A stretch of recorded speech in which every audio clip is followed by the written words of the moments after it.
नमस्कार दोस्तों, आप सभी का आपके YouTube channel GK GS current affairs with me पर स्वागत है।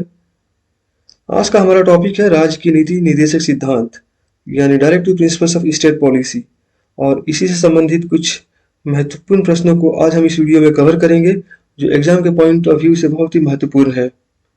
और आप सभी से विनम्र निवेदन है कि आप इस वीडियो को अंत तक जरूर देखिएगा। तो आइए बिना देर किए हम आज का अपना पहला प्रश्न देखते हैं इस वीडियो का। हमारा पहला प्रश्न है, भारत के संविधान में कल्याणकारी राज्य का विचार किस में निहित है? भारत के संविधान में कल्याणकारी राज्य का विचार किस में निहित है? The idea of welfare state in the constitution of India is enshrined in what? Bharat के संविधान में कल्याणकारी राज्य का विचार किस में निहित है? ऑप्शन से मौलिक कर्तव्य, प्रस्तावना, मौलिक अधिकार या राज्य की नीति निर्देशक सिद्धांत, fundamental duties, preamble, fundamental rights या directive principles of state policy. और इसका सही उत्तर होगा राज्य की नीति निर्देशक सिद्धांत यानी directive principles of state policy. तो वेलफेयर स्टेट जो आइडिया है ये हमारे कॉन्स्टिट्यूशन के राज्य की नीति निर्देशक सिद्धांत में ही दिया हुआ है, यानी कि directive principles of state policy में इसको एनश्राइन किया गया है। कल्याणकारी राज्य की अवधारणा राज्य की नीति निर्देशक सिद्धांत में निहित है। अनुच्छेद 38 और अनुच्छेद 39 वितरणात्मक न्याय के सिद्धांत को वास्तविकता बनाते हैं, जो सामाजिक, आर्थिक और राजनीतिक न्याय की स्थापना का निर्देश देता है। The concept of a welfare state lies in the directive principle of state policy. Articles 38 and 39 make the principle of distributive justice a reality, which directs the establishment of social, economic and political justice. हमारा अगला सवाल है, भारतीय संविधान ने राज्य की नीति निर्देशक सिद्धांतों को किस देश से लिया है? भारतीय संविधान ने राज्य की नीति निर्देशक सिद्धांतों को किस देश से लिया है? From which country has the Indian Constitution borrowed the directive principles of state policy? भारतीय संविधान ने राज्य की नीति निर्देशक सिद्धांतों को किस देश से लिया है?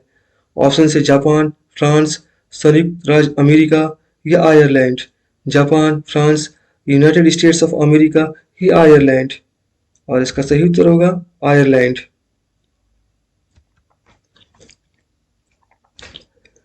भारतीय संविधान के भाग 4 के तहत अनुच्छेद 36 से 51 राज्य की नीति निर्देशक सिद्धांतों से संबंधित है। इन्हें आयरलैंड के संविधान से लिया गया है और आयरलैंड ने अपने संविधान में नीति निर्देशक सिद्धांतों को स्पेनिश संविधान से कॉपी किया है। Articles 36 to 51 under Part 4 of the Indian Constitution deal with the directive principles of state policy. They are borrowed from the Constitution of Ireland, which had copied it from the Spanish Constitution. हमारा अगला सवाल है, भारतीय संविधान के उद्देश्यों में से एक के रूप में आर्थिक न्याय किस में प्रदान किया गया है? भारतीय संविधान के उद्देश्यों में से एक के रूप में आर्थिक न्याय किस में प्रदान किया गया है?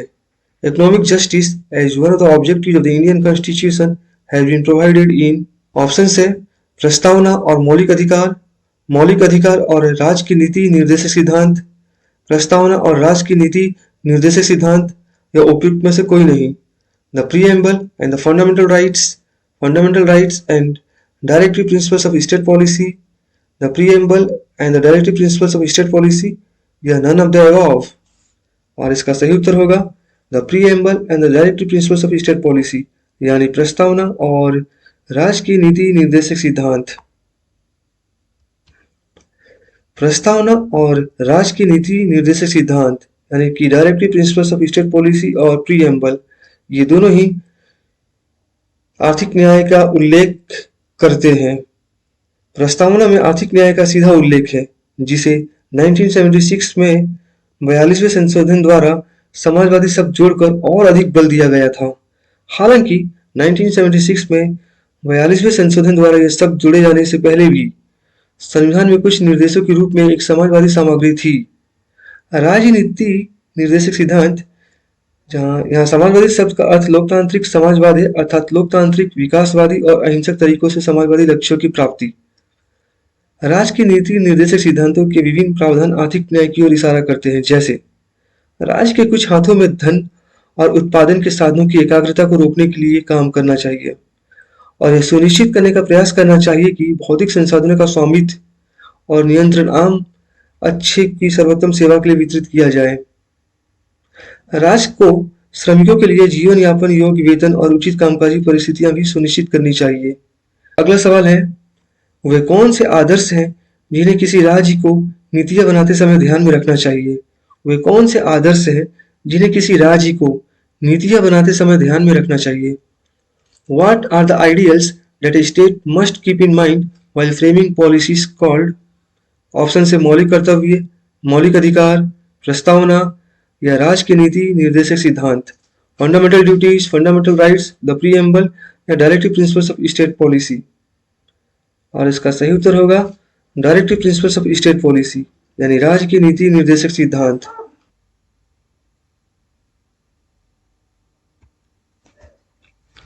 Directive principle of state policy वे आदर्श हैं जिन्हें राज्य को नीतियां बनाते और कानून बनाते समय ध्यान में रखना चाहिए। DPSP are the ideals that must be kept in mind by the state whenever it formulates policies and enacts laws.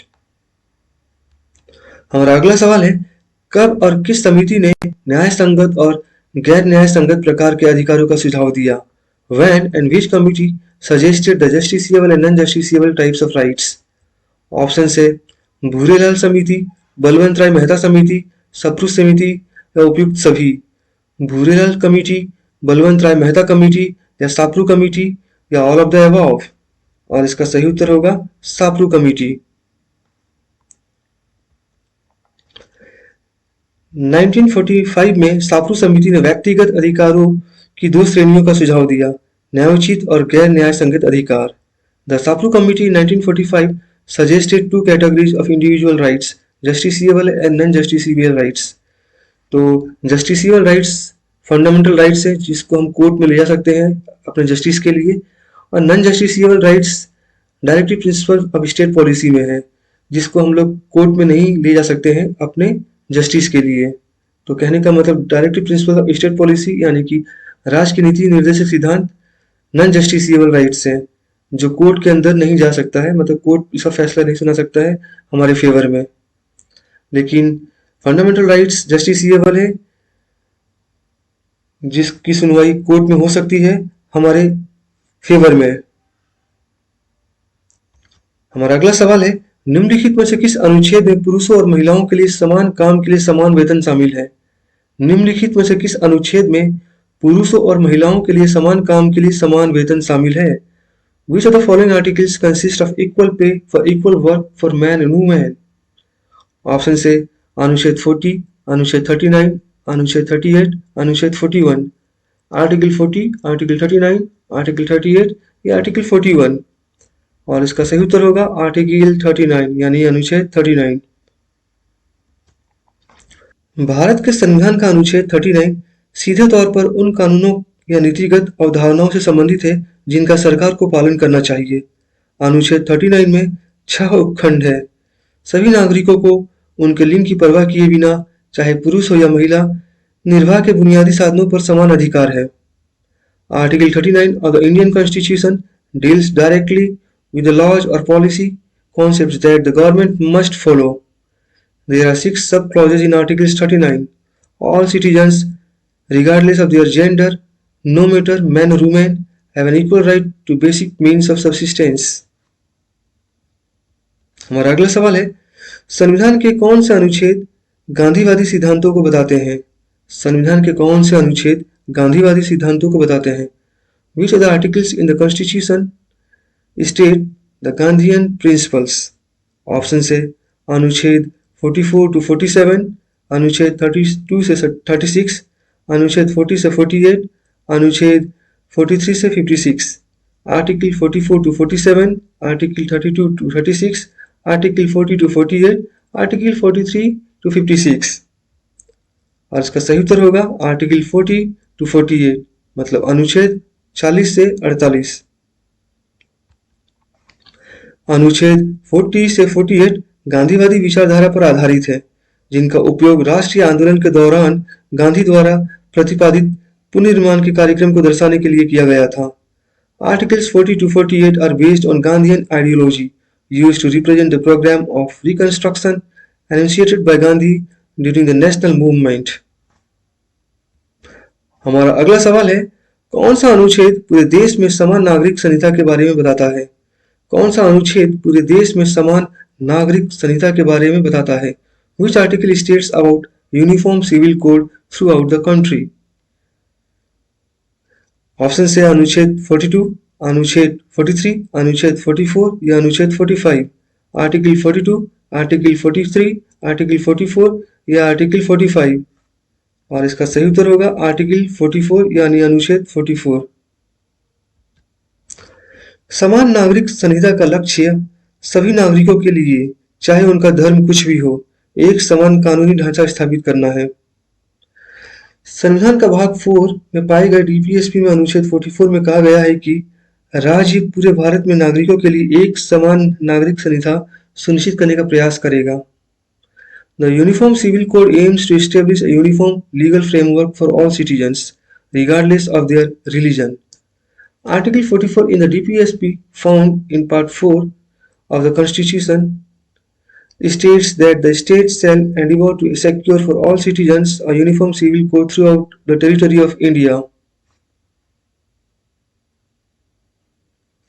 हमारा अगला सवाल है, 42वें संशोधन अधिनियम के माध्यम से संविधान में कौन सा नया डीपीएसपी जोड़ा गया? 42वें संशोधन अधिनियम के माध्यम से संविधान में कौन सा नया राष्ट्र नीति निर्देशक सिद्धांत यानी कि निर्देश जोड़ा गया? Which of the new DPSP was added to the Constitution through the 42nd Amendment Act? Option से राष्ट्रों के बीच अंतर्राष्ट्रीय शांति और सुरक्षा को बढ़ावा देना, नशीले पेय और नशीली दवाओं का सेवन पर रोक लगाएं, समान न्याय को बढ़ावा देना और गरीबों को मुफ्त कानूनी सहायता प्रदान करना, या उपयुक्त में से कोई नहीं।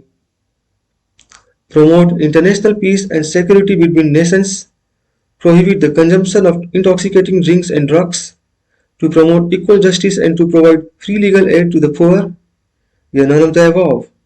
और इसका सही उत्तर होगा to promote equal justice and to provide free legal aid to the poor, समान न्याय को बढ़ावा देना और गरीबों को मुफ्त कानूनी सहायता प्रदान करना। As per 42nd Amendment, 4 DPSPs were added to secure opportunities for the healthy development of children, to promote equal justice and to provide free legal aid to the poor, to take steps to secure the participation of workers in the management of industries, to protect and improve the environment and to safeguard forests and wildlife। 42वें संशोधन के अनुसार 4 DPSP जोड़े गए। बच्चों के स्वस्थ विकास के लिए अवसर सुरक्षित करना, समान न्याय को बढ़ावा देना और गरीबों को मुफ्त कानूनी सहायता प्रदान करना, उद्योगों के प्रबंधन में श्रमिकों की भागीदारी सुनिश्चित करने के लिए कदम उठाना, पर्यावरण की रक्षा और सुधार करना तथा वनों और वन्य जीवों की सुरक्षा करना। यही 4 निर्देश है जिन्हें 42वें संशोधन के द्वारा हमारे संविधान में जोड़ा गया। हमारा अगला सवाल है, किस संशोधन ने सभी बच्चों के लिए प्रारंभिक शिक्षा को मौलिक अधिकार बना दिया? किस संशोधन ने सभी बच्चों के लिए प्रारंभिक शिक्षा को मौलिक अधिकार बना दिया? उसके बाद जोड़ा गया अनुच्छेद भी चुने इसमें। Which amendment made elementary education for all children a fundamental right? Also choose the article added after that. Option है 42वां संशोधन अनुच्छेद 22 से, 86वां संशोधन अनुच्छेद 21, 86वां संशोधन अनुच्छेद 21A या उपयुक्त में से कोई नहीं। 42nd Amendment Act Article 22A, 86th Amendment Act Article 21, 86th Amendment Act Article 21A या none of the above। और इसका सही उत्तर होगा 86th Amendment Act और Article 21A, 86वां संशोधन और अनुच्छेद 21A।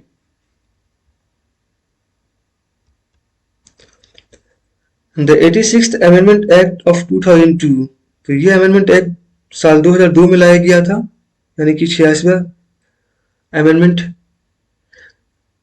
The 86th Amendment Act of 2002 changed the subject matter of Article 45 and made elementary education a fundamental right under Article 21A. यानी कि 2002 के 86वें संशोधन अधिनियम ने अनुच्छेद 45 की विषय वस्तु को बदल दिया और प्रारंभिक शिक्षा को अनुच्छेद 21A के तहत एक मौलिक अधिकार बना दिया। अनुच्छेद 45 बच्चों के लिए निःशुल्क एवं अनिवार्य शिक्षा के प्रावधान की बात करता है। इसमें कहा गया है कि राज्य इस संविधान के प्रारंभ से 10 साल की अवधि के भीतर सभी बच्चों को 14 वर्ष की आयु पूरी करने तक मुफ्त और अनिवार्य शिक्षा प्रदान करने का प्रयास करेगा। मतलब Article 45 talks about the provision for free and compulsory education for children. It states that the state shall endeavor to provide within a period of 10 years from the commencement of this constitution for free and compulsory education for all children until they complete the age of 14 years. और इसी के साथ हमारा आज का ये video यही समाप्त होता है। आशा है कि ये वीडियो आपको पसंद आया होगा। अगर पसंद आया हो तो लाइक कर दीजिएगा और चैनल को सब्सक्राइब कर दीजिएगा और अपने दोस्तों और संबंधियों में इस वीडियो को और इस चैनल को शेयर कर दीजिएगा, जिससे उनको भी इंफॉर्मेटिव वीडियो देखने का मौका मिले और वो देखें और कुछ इंफॉर्मेशन उनको भी मिले। और तब तक के लिए आप सबको बहुत बहुत धन्यवाद। जय हिंद दोस्तों।